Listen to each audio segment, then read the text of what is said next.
graduação em Administração mais Seguros e Previdência. Muito mais que um detalhe no seu currículo. Escola Nacional de Seguros. Inscrições abertas. Olá, seja muito bem-vindo a mais um programa Web Seguros TV, um programa da TV Geração Z, que ajuda a disseminar conhecimento e a cultura dessa indústria maravilhosa que é a indústria de seguros brasileira. Você participa ao vivo, hoje 19 de novembro de 2015, que do alto da Avenida Paulista, você participa ao vivo através do Twitter, @WebSegurosTV, ou também da nossa página no Facebook, Facebook/WebSegurosTV. Aqui com o pessoal da técnica da TV, eu trago mais uma celebridade, uma autoridade que ajuda com todo o seu carinho e talento a ajudar a disseminar esse conhecimento sobre seguro. E hoje tenho a honra de receber o Dr. Ernesto Tzironic, que há muito venho convidando para estar aqui, conseguiu um espaço na sua agenda. Dr. Ernesto, seja muito bem-vindo, muito obrigado por aceitar o convite. Guilherme Construcci, eu quem agradeço você, essa iniciativa que é a Web TV e, enfim, a paciência que os seus espectadores terão, né, comigo. Muito obrigado. Eu não digo que é uma paciência, vão ter uma aula gratuita, né? Esse horário, horário de trânsito de rush, a gente sempre recomenda que fique aí no seu escritório, vá ouvindo aí no seu computador, na internet, a entrevista. Vou apresentar o Dr. Ernesto, que já me autorizou tirar o pronome de tratamento, me autorizou chamá-lo de Ernesto. Por favor. E em seguida a gente vai falar um pouco sobre o contrato de seguro e outras coisas mais. Aproveite e faça perguntas, eu vou passando para o Ernesto aqui ao meu lado. Dr. Ernesto é advogado em São Paulo, é sócio da Ernesto Tzironic Advocacia, doutor em Direito pela Faculdade de Direito da Universidade de São Paulo, fundador do IDEC, Instituto Brasileiro de Defesa do Consumidor. O IDEC tem falado muito sobre seguros ultimamente, vocês têm acompanhado isso. Fundador também e presidente do IBDS, que é o Instituto Brasileiro de Direito do Seguro. Coordenador da comissão elaboradora dos anteprojetos de lei de contrato de seguro, que são as PLs 3555 de 2004, 8034 de 2010, 8.290 de 2014 e a PLS 477 de 2013. Se der, falaremos um pouquinho sobre essas PLs todas aqui. Então, Ernesto, em geral, eu começo perguntando para os nossos entrevistados como é que o senhor vê o mercado de seguros atualmente como um todo? Otimista, pessimista? Qual é o seu entendimento? Eu acho que é um momento de muita mudança, não é? Nós vivemos aí 70 anos sob o monopólio do resseguro, em que nós tínhamos, enfim, o Estado com um instrumento de ação em que intervinha na economia, exercendo, inclusive, a atividade resseguradora. Depois nós tivemos uma série de movimentos, enfim, movimentos legislativos importantes, tivemos, enfim, o Código de Defesa do Consumidor, tivemos o novo Código Civil, tivemos a quebra do monopólio, a privatização do então monopolista, o 2007. IB, em 2007 e 2013, não é? Enfim, e o mercado, no meu modo de ver, é um mercado que precisa se reorganizar e está se reorganizando. Não é? E quando eu digo se reorganizar, não é apenas se reorganizar do ponto de vista do exercício da atividade profissional, da rentabilidade, do crescimento, enfim, dos números da indústria de seguro. Mas o que eu ia perguntar, não é se reorganizar em relação a produtos também não? Eu acho que também, até em relação a produtos, sim. A minha experiência, eu vim do mercado segurador, eu comecei, enfim, depois de ter sido estagiário exatamente nesta sala em que nós estamos sentados conversando em 1980, em 82, eu fui para a Companhia de Seguros Aliança da Bahia, criar o jurídico da Aliança da Bahia, né? E criei o jurídico, durante muito tempo era o jurídico de um homem só, né? E tive ali uma experiência, na época, muito rica, né? Muito rica, e vim do mercado segurador, passei a ser advogado externo, me dedicando ao seguro, primeiramente ao seguro de massa, né? E depois, enfim, a advocacia tipicamente, que a gente chamava de advocacia liberal na época, não é? E E sempre na área de seguros. Então, a sensibilidade que eu tenho, ela indica que, em alguns pontos, nós caminhamos muito à frente. Do ponto de vista da participação na economia como um todo, enfim, a grandeza do setor de seguros junto ao PIB brasileiro. Quase 6%, sem dúvida. Nós sonhávamos em passar o 1% e parecia uma meta inadiável. Mas, em compensação, era um mercado que tinha programas. Eu me lembro que nós tínhamos na Aliança da Bahia, num determinado momento, programas vintenários, né? E esta longevidade, digamos, da visão, das perspectivas, de como o mercado acabou desaparecendo. Houve uma grande financiarização, mudou o perfil dos seguradores, não é? Mudaram, enfim, as relações de tal maneira, se desorganizou o sistema com a quebra do monopólio e a privatização, não pela quebra do monopólio e da privatização do IRB em si, mas pelo tempo que isso demandou, né? Foram muitos anos. Né? E nós, então, tínhamos um mercado híbrido. Ele era livre, ele não era livre. E eu acho que houve, nesse momento, uma grande desorganização. O senhor está dizendo isso quando, desculpe, a Lei 126 quebra o monopólio. A 126 de 2007 quebra o monopólio, mas ela demorou para aparecer. Promulgado, né, pelo José de Alencar até então, porque na época o Lula estava fora do país. Eu sempre brinco muito a respeito disso, que ele promulgou a lei. Esperava-se aquela enxurrada de dinheiro que viesse para o Brasil. Em 2008 vem aquela crise europeia, a crise na Rússia, disseram que aqui ia ser uma marolinha e tal. Não foi um momento que se esperou realmente esse grande... Eu acho que sim, que existia uma... Enfim, todo mundo dizia que com a quebra do monopólio nós teríamos um mercado com uma capacidade de aceitação muito maior, muito mais pronta, muito mais rápida, produtos muito mais completos, com conteúdos muito melhores. Enfim, existia esse ufanismo, eu diria, né? E não é isto que se verificou, e eu acho que também existia um exagero em se imaginar que isto poderia acontecer, porque eu acho que nós não tínhamos, na realidade, uma política de seguro. Nós estávamos com política de Estado, de política econômica, política de seguro, mas não estávamos com política de seguro. Isso falta. É estranho, o Brasil, um país com um mercado em crescimento franco, quebrando monopólio, ou seja, quebrando padrões que eram estabelecidos e que vinham sendo preservados ao longo de 70 anos. E, obviamente, nós não tínhamos uma estrutura, do ponto de vista legal, regulando o contrato de seguro, para um cenário novo, tão diferente, tão livre como deveria ser este.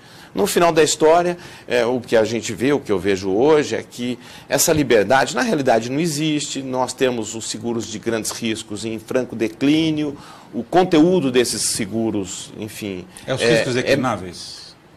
Enfim, começou quando eu comecei, essa expressão risco declinável, ela não existia. Enfim, você declinar risco significava uma identificação individual de um risco que não era possível, não é? Mesmo assegurar. De repente, o conceito de risco declinável passou a abranger todo um setor da produção industrial, todo um setor da economia. Não é? Então, as indústrias de tal tipo de produtos não têm mais seguro, não há apetite para seguro, né? E essa falta de apetite leva, digamos, aí a concepção do risco declinável. Então, eu acho que houve uma preocupação em cuidar do grande movimento, né? Sem cuidar do contrato, da relação de ponta mesmo. Ou seja, como vai ser esse mercado sem o IRB?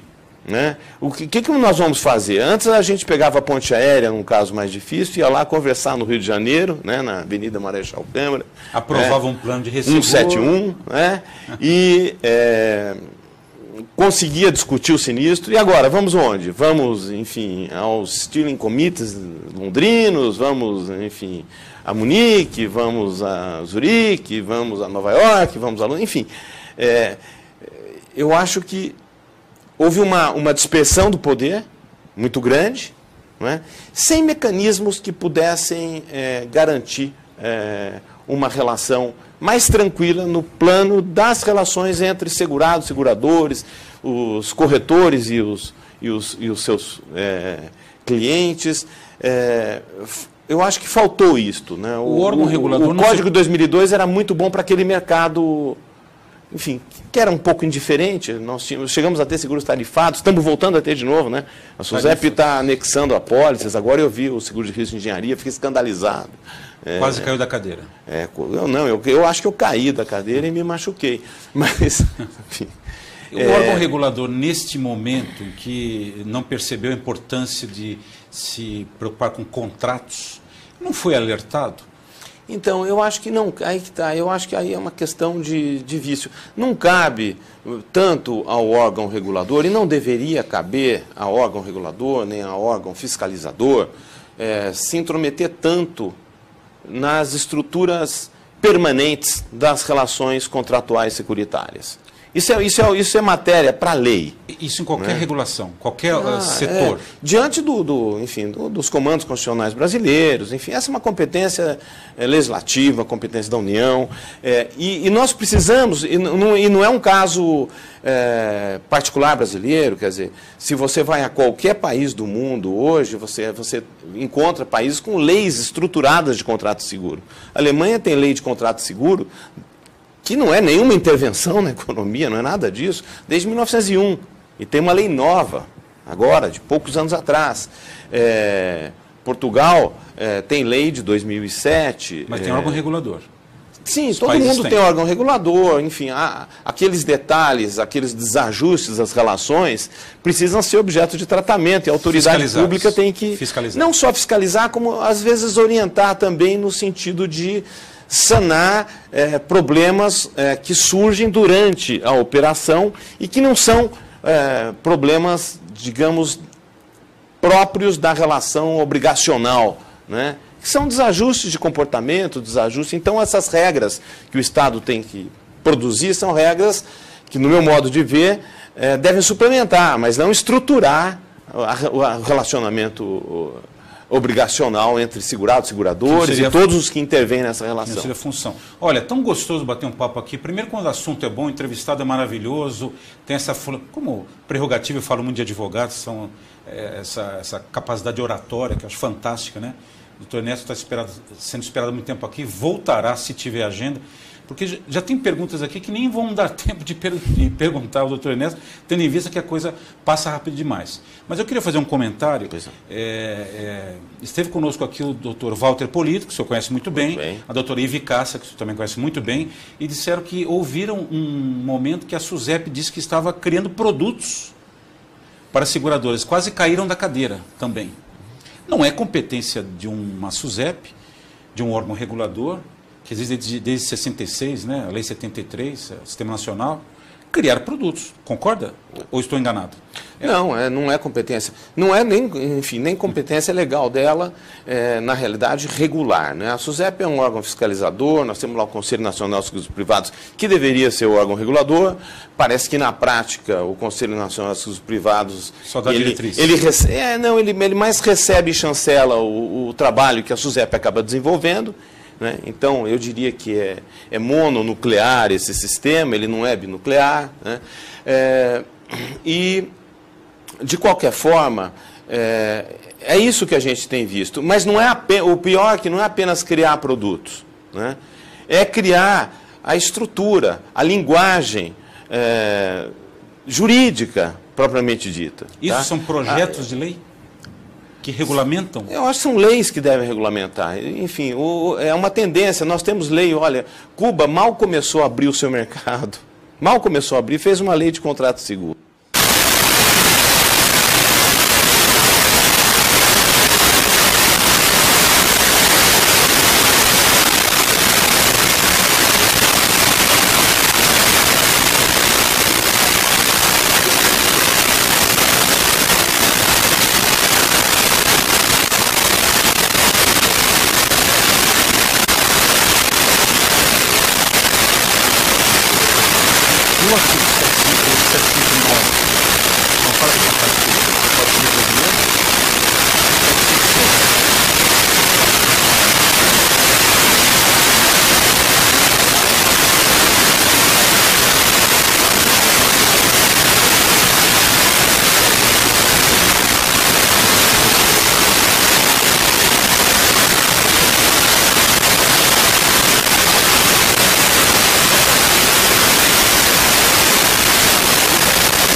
com bem.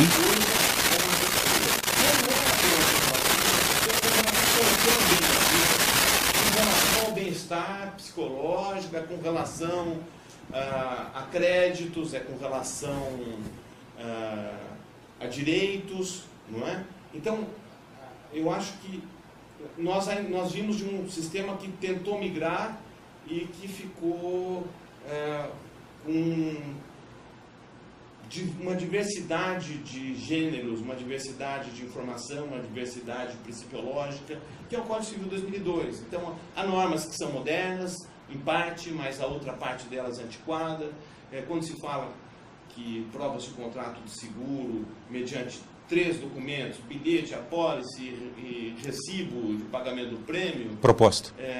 Não, proposta não. Mas uma proposta que não foi aceita, que é o 759, que é usada no prazo de 15 dias, não prova o contrato de seguro? Prova. Ele tinha uma visão, eu diria que antiquada. Antiquada. Uma visão dos anos 60, inspirada, que foi quando foi elaborado aquilo, né? Confirmada nos anos 70, praticamente sem nenhuma alteração, e que ficou adormecido. E o Código todo Civil ficou adormecido. E o capítulo do contrato de seguro, ele, para variar, não é? O Clóvis Bevilacqua mesmo disse que quando colocou o contrato de seguro no Código 16, o fez porque não tinha um diploma que o fizesse. Nossa. Né? Existia naquele tempo uma briga entre a dicotomia do direito privado, se é comercial, se é civil, enfim. E como o seguro terrestre ficou sem regulação, ele disse que ali colocou no Código Civil. Então, nunca foi, e colocou, eu acho, de uma forma, com toda sinceridade, salvo alguns aspectos, muito melhor do que tinha. Do que o que nós temos em 2002. Em 2002, o que acontece? O mercado se desenvolve e tem lá as suas polêmicas, né, como é natural. E essas polêmicas levam a acirramento de posições.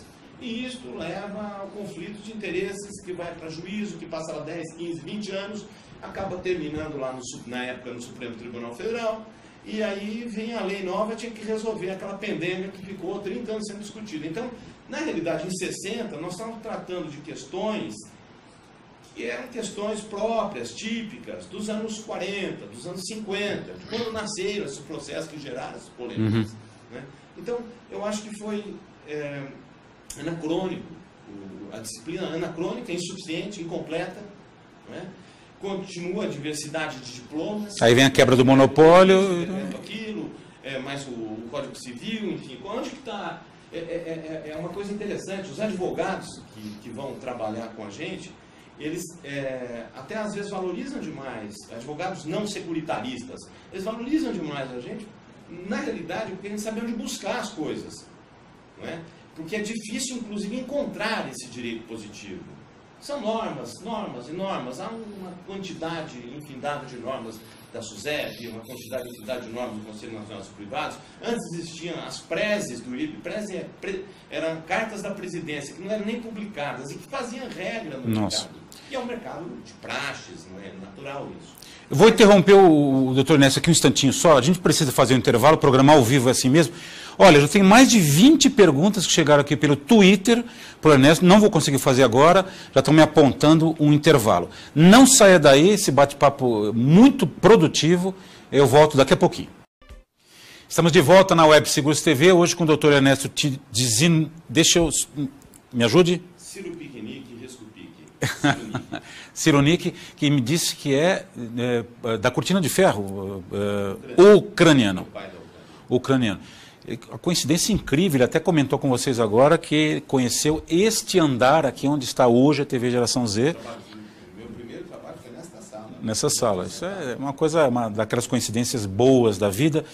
E batimos um papo aqui no intervalo, com certeza um programa só não será suficiente. Daqui a pouquinho eu preciso falar da Escola Nacional de Seguros.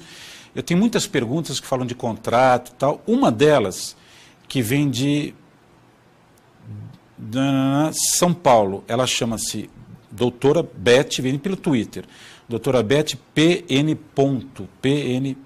Doutora Beth PN, um abraço, obrigado pela sua audiência. Não sei o que a doutora exatamente faz, mas deve militar na área de seguros. E perguntou para o doutor Ernesto se realmente o contrato de seguros é aleatório.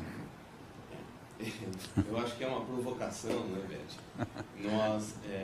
Eu entendo que o contrato de seguro não é um contrato aleatório, Eu acho que a grande característica do contrato de seguro é a sua comutatividade, né? Eu sei que existe um braço de ferro na doutrina internacional já passado e na doutrina brasileira ainda fervilhante. A escola fala sobre isso, matéria. Então, enfim, há muitos autores no Brasil que não concordam com essa aleatoriedade do contrato, que ressaltam a sua comutatividade e que ressaltam pelo seguinte fundamento. Nós não temos, senão a troca de garantia por um prêmio, e prêmio que não é um prêmio qualquer. Nós sabemos que o prêmio ele tem um critério de criação e de admissão que é um critério atuarial. Né? Em princípio, nós temos lá o prêmio de risco, vamos ter os carregamentos, enfim, os comerciais, da intermediação, os impostos, mas esse prêmio, em princípio, ele deve equivaler à garantia. Tanto que se houver uma desproporção dessa garantia em função de um agravamento de risco ou de uma mudança ontológica lá no essencial, no interesse que é garantido, você pode ter que devolver prêmio ou então cobrar mais prêmio. Isso é da dogmática, não é do contrato de seguro. Então, ressaltando a relevância da garantia, né, nós temos, enfim, uma comutação teoricamente perfeita, né, cujas imperfeições o resseguro vai sanar. Diversos autores brasileiros têm essa posição. Eu vou mencionar aqui a Judite Martins Costa, sim, o Rui Rosado de Aguiar, o Walter Polido, o Paulo Pisa, enfim, uma série o Humberto Teodoro Júnior, uma série de autores já conseguiram encontrar a comutatividade. E no mundo contemporâneo internacional também não são poucos esses autores. Eu acho que a comutatividade ressalta mais do que a aleatoriedade. A aleatoriedade surge para especificar o direito à indenização, que é uma decorrência do direito à garantia, no meu ponto de vista, e que por isso é importante ressaltar mais que o seguro garante. Né? Um segurador que não estiver provisionado para garantir está inadimplente no contrato de seguro, independentemente da ocorrência ou não ocorrência de um sinistro. Sem dúvida. Essa, talvez sejam provisões técnicas. Grosso modo, essa é a minha visão. Excelente. Muitas perguntas vêm de advogado mesmo, porque é um tema muito interessante, que é o direito do seguro, não é, Ernesto? Doutor Ernesto, interessante.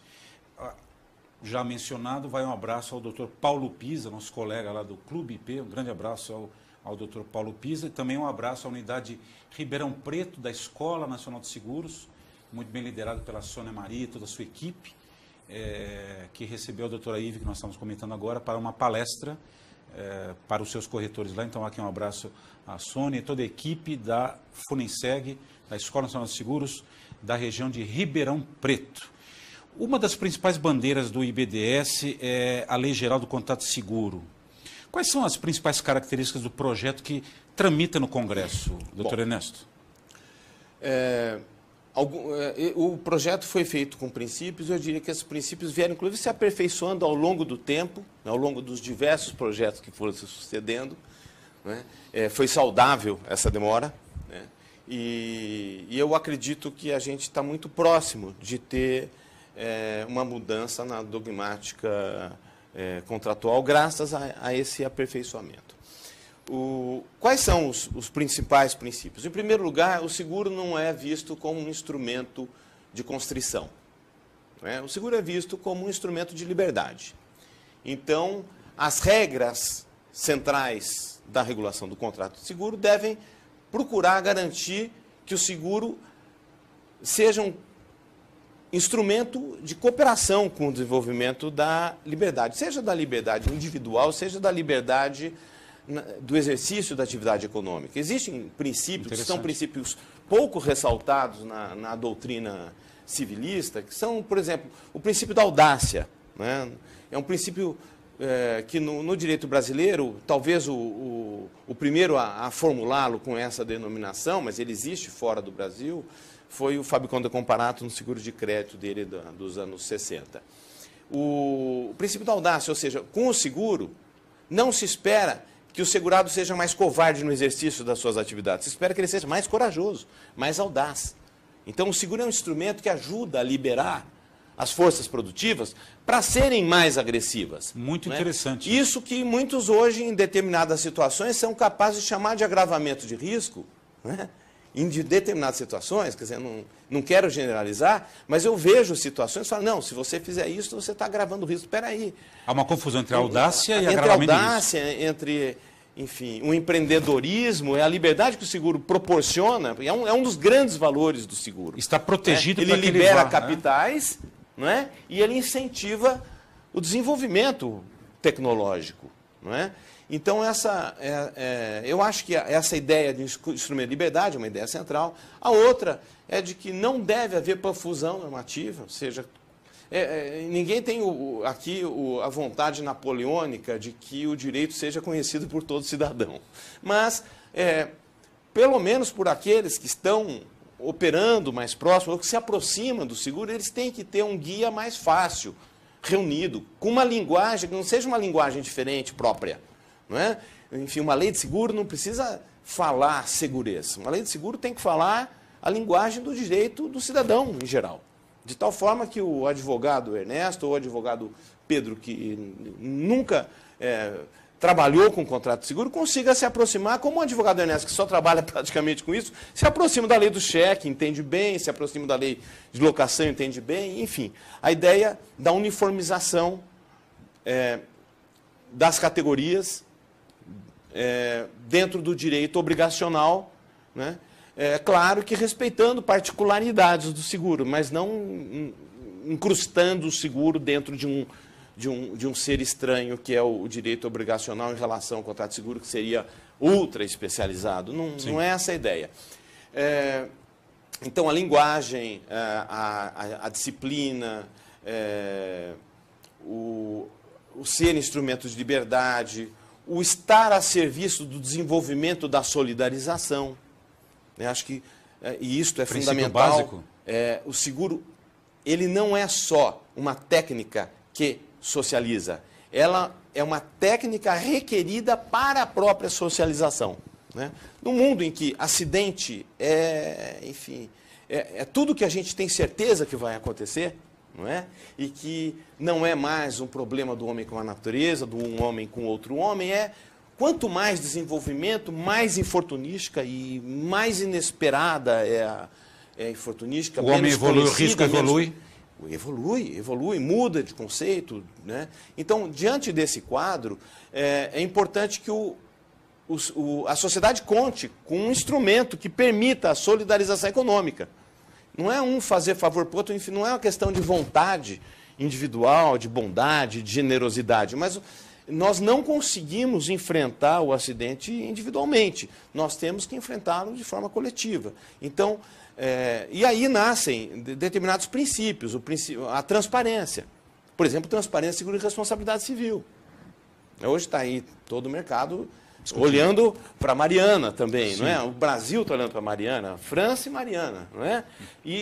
Mas como é que funciona? Eu já ouvi falar 500 vezes sobre o valor das importâncias seguradas do seguro de danos materiais de Mariana, nenhuma do seguro de responsabilidade civil. Aí fala, mas não interessa, isso daí é segredo entre o segurador, não é. Está lá no nosso legislador, no artigo 787, ele diz, olha, este seguro foi feito para garantir o pagamento devido ao terceiro. É do interesse da sociedade, é do interesse das vítimas. Que, inclusive, até cortando aqui o doutor Ernesto, o CQCS, já lhe disse, manda um abraço. Um programa é pouco para o doutor Ernesto, um abraço aqui o pessoal do CQCS, dizendo que publicaram recentemente uma questão sobre o seguro de responsabilidade no assunto Mariana, que foi muito amplamente divulgado. Olha, são muitas perguntas chegando, pessoal do Sincor Rio Grande do Sul mandando um abraço para o doutor Ernesto, pessoal da ANSP, Clube dos Corretores de Seguro do Estado de São Paulo, dizendo que o programa é excelente, que fale um pouco do corretor, ok, clube, falaremos do corretor, mas eu preciso só continuar essa linha que a gente começou aqui, e onde o doutor Ernesto também foi um dos críticos à recente publicação de um projeto que estabelece 30 dias de prazo máximo para o segurador indenizar um sinistro. O senhor criticou isso? Eu critiquei, está errado? Não critiquei o fato dos 30 dias, mas também criticaria, em tese, um prazo único. Enfim, se nós temos o sinistro agora de Mariana e falamos que o segurador tem 30 dias para indenizar a Samarco, nós estamos falando algo que, enfim, talvez num planeta que ainda vai ser descoberto faça sentido, né? Ao mesmo tempo, se nós pensamos numa morte, enfim, típica, num seguro de vida, o prazo pode ser bem menor. O DPVAT não precisa, às vezes, dos 30 dias. É possível você dar a prestação ao beneficiário em menor tempo. Então, acho que o prazo de 30 dias, de qualquer forma, já é um prazo que, teoricamente, seria regulamentado e que não funciona. Né? E, nesse caso, eu me recordo que esse projeto ele tem uma preocupação bastante louvável, mas eu diria que esse prazo, se nós observarmos todos os parágrafos, ele se eterniza também. Ele se eterniza, porque o segurador vai poder pedir mais, pedir mais. Então, talvez seja melhor ter critérios limitando o número de solicitações e aumentando o prazo para que seja possível uma regulação do sinistro, né? Do que achar que nós estamos, ao falarmos em 30 dias e abrirmos uma série de exceções, estamos resolvendo um problema. Talvez nós estejamos criando outros. Além, enfim, eu não tenho em detalhes agora as críticas que fiz ao projeto, mas também a questão da linguagem, né? Ele tem uma linguagem que causa muitas dúvidas. E causa dúvidas ao operador do direito e causa dúvidas ao operador do seguro. E ao segurado. Né? Consequentemente, se esses dois não entendem, nem o advogado segurado, nem o segurador, imagine... Que já não sabe o que é prêmio, o pobre coitado indenização, daquele que... O segurez, né, doutor sabe Ernesto? Que paga prêmio e acha que é para o banco, e que o banco é que garante ele, não é? Ou que vai receber um prêmio e depois. Que o corretor é que é o segurador dele, enfim, né, faz esse tipo de confusão. Então, eu acho que realmente... a matéria que está sendo disciplinada e a justificativa do projeto é muito boa, né? Mas o tratamento dogmático ele é problemático e ele não pode estar sozinho, ele tem que estar dentro de um diploma mais genérico que cuide dos outros aspectos tratados aí no parágrafo. Perfeito, explicado. Deixa eu falar rapidamente da graduação da Funensec, que lança um hot site que já está no ar, profissãosegura.com.br. Se não tiver aí para vocês, não tem dificuldade, profissãosegura.com.br. Entre as novidades está um layout clean e responsivo. Esse site diz respeito à graduação em administração de empresas da Escola Nacional de Seguros. A divulgação contará com ações digitais e filmes em várias mídias, né? E o curso tem inscrições até 27 de novembro para a primeira chamada do processo seletivo, que deve ser marcado para o dia 28 de novembro. Agora, candidatos aprovados nessa fase, que se matricularem até 11 de dezembro de 2015, estarão isentos da primeira mensalidade, que é de R$ 785 no Rio, R$ 820 em São Paulo, essa é a Escola Nacional de Seguros. Tem uma pergunta que chegou aqui, que vem de uma coincidência, chama-se Ernesto. Ernesto, é que o Twitter é engraçado, você não sabe de onde vem, mas vai aqui um abraço ao Ernesto W, Ernesto W segue, deve ser um corretor de seguros, que fala sobre a máxima boa-fé no contrato de seguros, se existe mesmo ou deve existir. Um abraço ao charado, doutor Ernesto. Claro, né, doutor Ernesto, que deve existir. Eu acho que boa-fé tem que existir em todas as relações. E a máxima boa-fé? Enfim, eu acredito que é um modo de se exprimir quão importante é a fidúcia que uma parte tem que ter com a outra no contrato de seguro. A ideia de ubérrima ou máxima boa-fé, ela vem fundamentalmente do regime das declarações do contrato de seguro. O segurador, teoricamente, para aceitar e para taxar um risco, ele teria que confiar de forma perfeita na sinceridade, na completude e na vontade de informar que tem o proponente do seguro. A questão é mais atinente a isso. Entretanto, eu acho que hoje nós vivemos momentos em que nós temos outros controles que são exercidos. Né? Por exemplo... Inversão do ônus da prova, que o segurador tem que provar que o segurado sabia que tinha câncer quando contratou o seguro-saúde. Eu acho que não é só o segurador. Eu acho que quando você está falando que alguém agiu de má fé ou com dolo, você tem o ônus da prova. Não é? porque senão nós teríamos aí, inclusive no plano penal, condenações, né, muito sistemáticas, né? Um Ministério Público tão hiperativo como nós temos hoje, enfim, e que não levaria todo mundo para um lugar que não existe, que é a cadeia suficiente para isso. Mas, então, eu acredito que os instrumentos que o segurador tem são instrumentos hoje de visão geral das suas carteiras. Né? Eles conseguem ver os comportamentos não mais através do contato individual, mas dentro do comportamento. E conseguem corrigir rumos, conseguem ajudar, por exemplo, através de questionários. Né? Às vezes você vai preencher um questionário e você é automaticamente levado a optar por uma espécie de reticência. Né? Você sofreu alguma intervenção cirúrgica nos últimos 10 anos? O sujeito que fez vasectomia e coloca ali que sofreu, ele fez uma intervenção cirúrgica. Ele poderá ser automaticamente rejeitado. Então, a tendência é ele dizer não. E assim, a gente não consegue avaliar. Então, o bom questionamento por parte do segurador, eu acho que ajuda muito o segurado a responder e ajuda muito o corretor a orientar o segurado na sua resposta.